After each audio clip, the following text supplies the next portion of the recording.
একটি দল তাদের প্রচারণার জন্য একটি গ্রামে গিয়েছিল। তো সেখানে প্রচার ভালো কথা, কিন্তু সেখানের মধ্যে গ্রামবাসীকে তারা বোকা পেয়ে বলছে হ্যাঁ বলে ভোট দিতে হবে। এটা আমার আজব কথা ভাই, হ্যাঁ বলে ভোট দেওয়ার জন্য তুমি কে বলো, তাই না? তো গ্রামবাসীও তাদেরকে মাসাল্লাহ ধরে গণধোলাই দিল। এখানে মজার বিষয় হচ্ছে যে দলটি সেনাবাহিনীকে নিয়ে কুটুকুটুর কথা বলতো, যে দলটি সেনাবাহিনীকে গালমন্দ করতো, চর থাপ্পড় মারবে বলে আখ্যায়িত করতো সবসময়, এবং সেনাবাহিনীকে সবসময় গোলাম বলে দাবি করতো, সেই দলের লোকেরা বা কর্মীরা বলছে সেনাবাহিনীকে ভোট দেয়, সেনাবাহিনীকে ভোট দেয়। কি আজব বিষয়, তাই না ভাই? মানে বাটে পড়লে সেনাবাহিনীর আব্বাটাকে, আর বাট সারা হলে সেনাবাহিনীর গঙ্গার টাইমও রাখে না। এটা হচ্ছে আসলে কিছু দলের আসলে কি বলে এটা মেন্টালিটি, মানে তাদের আসলে কেউ তাদের চরিত্র আসলে সমস্যা আছে, তাদের ক্যারেক্টারের সমস্যা আছে। এই দল যদি ক্ষমতায় আসে ভাই, বাংলাদেশের জায়গায় থাকবো না। সবাইকে ভিডিওটি দেখবেন, ভিডিওটি অবশ্যই শেয়ার করবেন, সবাইকে সচেতন করবেন।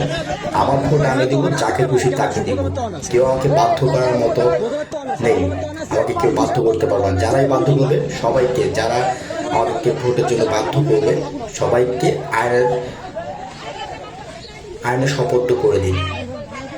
ধন্যবাদ। সবাই একটু ভিডিওটি শেয়ার করবেন, সবাই একটু ভিডিওটি শেয়ার করবেন, অন্যকে দেখার সুযোগ করে দেবেন ইনশাআল্লাহ।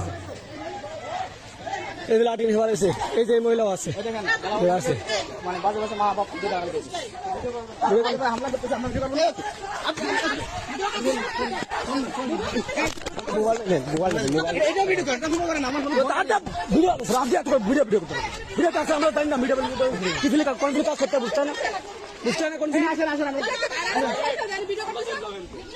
ভিডিও করতেছে না, কেউ ভিডিও করছে না, ভিডিও করছে ভিডিও করছে, ও লাইভ করতেছিল, ও ইউটিউবার মানুষ, সামনে দিবে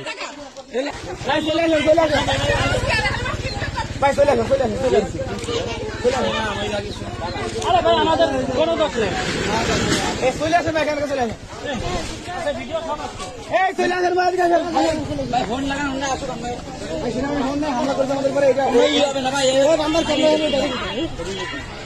আর তা আছে না, আমার পুরো একটা ভিডিও আছে, পুরো একটা ভিডিও আছে।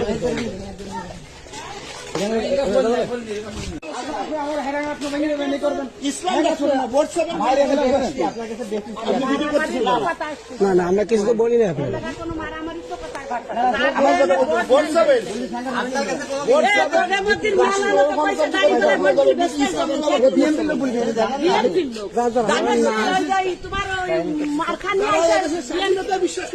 না আপনাকে মির্জা ফখরুলের আব্বাস